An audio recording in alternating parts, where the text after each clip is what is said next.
میں نے ایک سوال داغ دیا کہ کیا اس ایس ایچ او سیف الرحمان نے ان کے خلاف جھوٹے کیسز بنانے پر ان سے معافی مانگی تھی، تو آصف زرداری بولے کہ نہ صرف اس ایس ایچ او نے بلکہ اس کے ماسٹر نواز شریف نے بھی بقول ان کے یہ گناہ کرنے پر معافی مانگی تھی۔ چودھری نوید نواز شریف کا ایک پیغام لے کر ان کے پاس کراچی آئے تھے اور ان سے معافی مانگی تھی۔ نواز شریف نے چودھری نوید کو بتایا تھا کہ وہ آصف زرداری سے جا کر درخواست کریں کہ وہ انہیں معاف کر دے۔ میں نے زرداری سے پوچھا، پھر انہوں نے نواز شریف کی اس درخواست پر کیا کہا تھا؟ آصف زرداری نے روایتی مسکراہٹ اپنے ہونٹوں پر سجا لی اور بولے کہ میں نے اسی لمحے یہ سوچے بغیر کہ انہوں نے میرے ساتھ کیا کیا تھا انہیں معاف کر دیا۔ میں نے آصف زرداری کے مختصر جوابات کے باوجود ہمت نہیں ہاری اور ان سے بات چیت میں لگا رہا تاکہ ان کے ماضی کی کہانی قارئین کے سامنے لا سکوں۔ میں نے ان سے پوچھا کہ غلام اسحاق خان سے لے کر نواز شریف، فاروق لغاری، جنرل مشرف اور اب جمالی کی حکومتوں کے درمیان جیلوں میں ان سے کیا سلوک ہوتا رہا؟ ان تمام حکمرانوں میں ان کے ساتھ جیل میں ہی صحیح بہتر سلوک کس نے کیا؟ زرداری صاحب نے جواب دیا کہ جیل تو جیل ہوتی ہے، چاہے اس میں آپ کو دنیا بھر کی تمام سہولتیں کیوں نہ فراہم کر دی جائیں۔ ان تمام حکمرانوں نے انہیں جیل میں توڑنے کی پوری کوشش کی، لیکن اللہ کے کرم سے وہ اپنے پیروں پر کھڑے رہے۔ اچانک میرے ذہن میں یہ خیال آیا کہ زرداری صاحب کے بچوں نے اپنے قیدی باپ کے جیل جانے کے بعد اپنے آپ کو کیسے ایڈجسٹ کیا ہوگا۔ میرا سوال سن کر وہ بولے کہ میرے بچوں نے 1990 سے لے کر اب تک مجھے زیادہ وقت جیل کی سلاخوں کے پیچھے دیکھا ہے۔ جب وہ بڑے ہو رہے تھے تو میں جیل میں بیٹھا ہوا تھا، انہیں یہ علم نہیں تھا کہ ان کے باپ کے ساتھ کیا ہو رہا ہے۔ ان کی سب سے چھوٹی بیٹی آصفہ ہر وقت اصرار کرتی تھی کہ دوسرے بچوں کے بابا کی طرح ہر وقت ان کے ساتھ کیوں نہیں رہتے، ایک جج انہیں رہا کرنے پر کیوں تیار نہیں ہے۔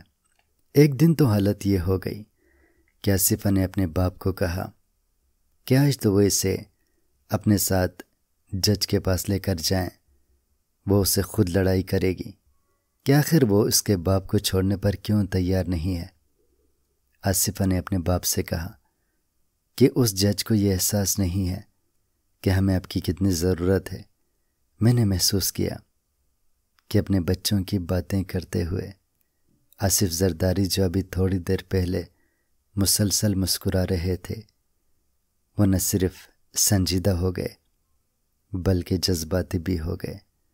ان کے اندر کا باپ یکدم اپنے ارد گرد صحافیوں اور سیاسی ورکروں کے درمیان سیاستدان پر حاوی ہو گیا تھا۔ زرداری صاحب بولتے رہے کہ ان کے بچوں کو اب تک ان تمام باتوں کی سمجھ آنی شروع ہو گئی تھی۔ اب وہ جاننے لگ گئے تھے کہ ان کے باپ کے ساتھ کیا ہو رہا ہے۔ آصف زرداری کے نزدیک اس سے بڑی قربانی ایک انسان نہیں دے سکتا کہ جب اس کے چھوٹے بچے دھیرے دھیرے سو رہے ہوں اور ان کا والد جیل کی سلاخوں کے پیچھے ہو۔ ایک ایسا باپ جو اپنے بچوں کا دوست ہو اور ان کے ساتھ بہت فرینک ہو، اپنے بچوں کے بارے میں سوچ کر جب اندر ٹوٹ پھوٹ شروع ہو جاتی تو ورکروں کی محبت کے بارے میں سوچ کر خود کو حوصلہ دیتے انہوں نے بات کا رخ بدل دیا اور بتانے لگے کہ تمہیں علم ہے کہ مجھے جیل میں رکھ کر بہت سارے لوگوں نے بڑے فائدے اٹھائے، چاہے وہ پولیس والے ہوں، جیلر ہو، ججز ہوں۔ ان سبوں نے ان طاقتور لوگوں سے بڑے فائدے اٹھائے تھے جو اسے جیل میں رکھنے کے خواہاں تھے۔ ان سب کو مجھے جیل میں رکھنے اور مجھ پر تشدد کرنے کے عوض پروموشنز اور انعامات مل رہے تھے۔ بہت سارے لوگوں کی کمائیاں صرف اس لیے ہو رہی تھی اور ان کے گھروں کے چولہے اس لیے جل رہے تھے کہ انہوں نے زرداری کو جیل میں رکھا ہوا ہے۔ آصف زرداری مسکرائے اور بولے باقی باتیں چھوڑ دیں، اور تو اور اس ملک کے حکمران بھی انہیں جیل میں رکھنے کے عوض ملک پر حکمرانی کر رہے تھے۔ وہ اپنے اقتدار کو یہ جواز فراہم کر رہے تھے کہ انہوں نے آصف زرداری جیسے شخص کو جیل کی سلاخوں کے پیچھے رکھا ہوا ہے۔ وہ کہہ رہے تھے کہ ان کے لیے تو بڑے اعزاز کی بات ہے کہ انہیں جیل میں رکھ کر بہت سارے خاندانوں کی روزی روٹی چل رہی تھی، وگرنہ 5 ارب کی اس آبادی میں ایک شخص کی کیا اہمیت ہے۔ میں نے زرداری سے پوچھا، کیا انہوں نے کبھی جیل کی سلاخوں کے پیچھے بیٹھ کر نہیں سوچا کہ بہت ہو گیا، اب وقت آ گیا ہے کہ وہ جیل سے باہر آ کر ڈیل کر لیں؟ ان کا بے سختہ جواب تھا، نو۔ آصف زرداری کہنے لگے کہ جیل نے انہیں عجیب سی توانائی دی ہے جو انہیں جھکنے پر نہیں بلکہ طاقتور لوگوں سے لڑنے پر آمادہ کرتی ہے۔ اصل بہادری یہ نہیں ہے کہ کسی کو پوری طاقت کے ساتھ کچل دیا جائے، جیسا کہ وہ خود جیل جانے سے قبل سوچتے تھے۔ تاہم جیل میں رہنے کے بعد انہوں نے یہ سیکھا کہ اصل بہادری یہ ہوتی ہے کہ آپ اپنے سامنے کھڑے طاقتور شخص کے مکے کیسے برداشت کرتے ہیں جو وہ آپ پر برسا رہا ہے۔ زرداری بتانے لگے کہ بھٹو کی پھانسی کے بعد ان کے ساتھ جو کچھ ہوا تھا وہ اس قدر ہیبت ناک تھا کہ حل کا ظلم کچھ بھی نہیں تھا۔ پہلے بھٹو صاحب کو پھانسی دی گئی، پھر شاہ نواز قتل ہوا، اور آخر مرتضی بھٹو کو بھی گولیوں سے بھون دیا گیا۔ اب بے نظیر بھٹو کو ملک واپس آنے کی اجازت نہیں دی جا رہی۔ میرے خلاف بہت سارے جھوٹے کیسز بنائے گئے ہیں۔ بقول آصف علی زرداری، بھٹو فیملی نے پاکستان میں سیاست کرنے اور طاقتور اسٹیبلشمنٹ کے خلاف بغاوت کر کے بہت بڑی قیمت ادا کی تھی، لیکن پھر بھی ہنوز جمہوریت اور پاکستان کے لیے ان کی قربانیوں کا سلسلہ جاری ہے۔ اس گفتگو کے درمیان میں نے زرداری صاحب سے پوچھا، کیا وہ سیکرٹ ایجنسیز کے افسران کے ساتھ اپنی ہونے والی ملاقاتوں کی تفصیلات بتانا پسند کریں گے یا نہیں، جو آفرز حکمرانوں نے ان کے پچھلے 10 سالوں میں کی تھی؟ زرداری صاحب مسکرائے اور بولے کہ میں فل ٹائم سیاستدان ہوں، میں چاہوں تو سیاسی راز افشا کر کے ملک کی سیاست میں طوفان لا سکتا ہوں، لیکن یہ سیاسی راز افشا کر کے صرف ایک دن کی سیاست نہیں کرنا چاہتا۔ میرے سینے میں بہت سارے راز دفن ہیں۔ 1990 سے لے کر اب تک تقریباً ہر دور میں ہر حکمران نے انہیں بہت ساری پیشکشیں کی، لیکن وہ ہرگز ان کی تفصیلات نہیں بتائیں گے۔ میں نے بات کا رخ موڑ کر ان سے پوچھا کہ ان کے خیال میں ملک کے بہتر سیاستدان کون ہے، تو وہ بولے کہ بے نظیر بھٹو کے بعد نوابزادہ نصر اللہ خان اور مولانا فضل الرحمان حقیقی طور پر سیاستدان ہیں۔ پتہ نہیں آصف زرداری کے ذہن میں کیا آیا، اور وہ مجھے کہنے لگے کہ عمومی طور پر جو سال میں نے جیل میں گزارے ہیں ان کے بارے میں کچھ غلط فہمی پائی جاتی ہے۔ میں اب تک 10 سال جیل کی سلاخوں کے پیچھے گزار چکا ہوں۔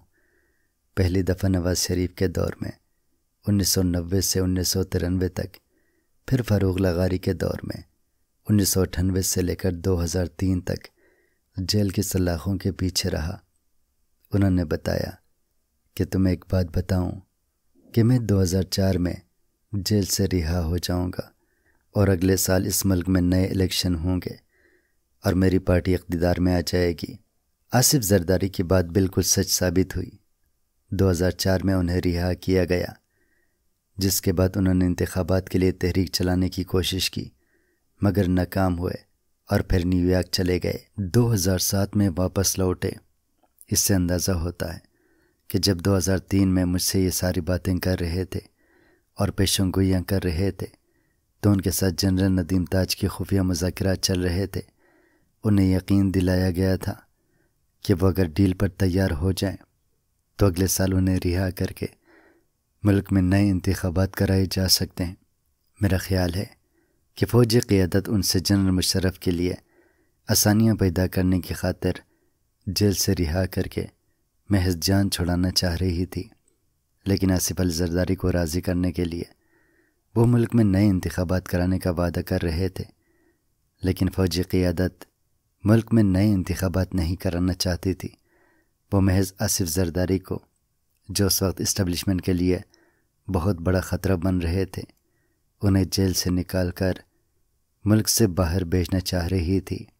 آصف زرداری بھی اسی چکر میں آ گئے تھے کہ شاید ان کی رہائی کے فوراً بعد ملک میں انتخابات ہو جائیں گے، بے نظیر بھٹو واپس لوٹ آئیں گی اور ان کی پارٹی اقتدار میں آ جائے گی۔ لیکن انہیں نہیں پتہ تھا کہ وردی والے ان سے زیادہ اچھے سیاستدان تھے اور ان سے بہتر چالیں چل سکتے تھے۔ انہوں نے 2004 میں آصف زرداری کو رہا کیا اور ساتھ ہی یہ افواہیں اخبارات میں چھاپنا شروع کر دیا کہ انہیں ایک ڈیل کے تحت رہا کیا گیا ہے، جس کے تحت وہ ملک سے باہر چلے جائیں گے اور واپس نہیں آئیں گے۔ بعد کے حالات نے ثابت کر دیا کہ یہ افواہیں در حقیقت سچ پر مبنی تھیں، اور آصف زرداری 2004 میں اپنی رہائی کے بعد ملک سے باہر گئے تو 27 ستمبر 2007 کو اس وقت پاکستان لوٹے جب بے نظیر بھٹو قتل ہو چکی تھی۔ جب آصف زرداری نے اپنی رہائی اور اپنی پارٹی کے اقتدار میں آنے کی پیشگوئی کر دی تو میں نے ان سے سیدھا سا سوال پوچھ لیا کہ کیا ان کی کرپشن کے بارے میں جو اب تک کہانیاں چھپتی رہی ہیں غلط تھیں؟ زرداری نے میرے سوال کا برا نہیں مانا اور بولے کہ یہ سامنے کی بات ہے کہ کوئی بھی حکومت اپنے سیاسی مخالفین کی طاقت کو برداشت نہیں کرتی اور انہیں جھکانے کے لیے اس طرح کے حربے استعمال کرتی رہتی ہے۔ ان کی پارٹی کے بہت سارے لیڈروں اور ورکروں نے فوجی حکمرانوں کے دور میں ان سے بغاوت کی بہت بڑی قیمت چکائی تھی۔ وہ مجھے بتانے لگے کہ پاکستانی سوسائٹی ایک ایسے مرحلے سے گزر رہی ہے جس میں لوگ ڈکٹیٹرشپ سے سویلین رول کی طرف سفر کر رہے ہیں۔ اس طرح کی یہ سیاسی تبدیلی پاکستان میں پہلی دفعہ نہیں ہو رہی، بلکہ اگر دیکھا جائے تو دنیا کے دیگر ممالک میں بھی اس طرح کی لڑائیاں جاری ہیں۔ انسانی تاریخ میں ایسے بہت سارے لوگوں کو پھانسیاں دی گئیں جنہوں نے اپنے دور کے ڈکٹیٹر اور طاقتور لوگوں کے خلاف بغاوتیں کی تھی۔ بہت سارے ممالک میں ایسے لوگوں کو آگ میں بھی جلایا گیا۔ اگر آج ان کے ساتھ یہ سب سلوک روا رکھا جا رہا ہے تو اس میں حیرت کی کوئی بات نہیں ہے۔ ان کے بقول آزادی حاصل کرنے کے لیے ہمیشہ قربانیاں دینی پڑتی ہیں، اور وہ بھی اپنے حصے کی قربانی دے رہے ہیں، اور اس قربانی کے ذریعے وہ لوگوں کو ڈکٹیٹرشپ سے آزادی دلانا چاہتے ہیں۔ آصف زرداری تھوڑا سا آگے جھکے اور مجھے دیکھ کر بولے کہ ڈکٹیٹرز سیاستدانوں کی توہین کر رہے ہیں اور وہ اپنے مقصد کے لیے انہی سیاستدانوں کو استعمال کرتے آ رہے ہیں۔ یہ اسٹیبلشمنٹ کا ایک طریقہ رہا ہے کہ عوام میں مقبول لیڈروں پر کرپشن کے چارجز لگا کر انہیں بدنام کر کے اقتدار اپنے ہاتھوں میں لے لیا جائے۔ دنیا جہاں کی تمام برائیاں سیاستدانوں کے کھاتے میں ڈال کر یہ لوگ اپنے اقتدار کے لیے جواز ڈھونڈتے ہیں۔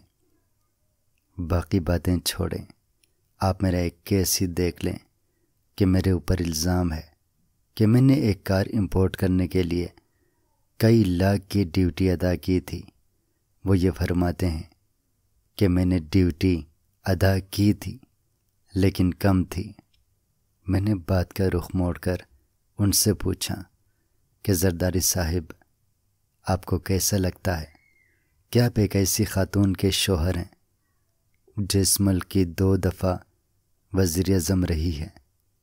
تو بولے کہ یہ ان کی زندگی کا۔ رؤوف کلاسرا کی طرف سے آصف زرداری کے حوالے سے مزید باتیں جاننے کے لیے ہمارے ساتھ جڑے رہیے۔ بہت شکریہ۔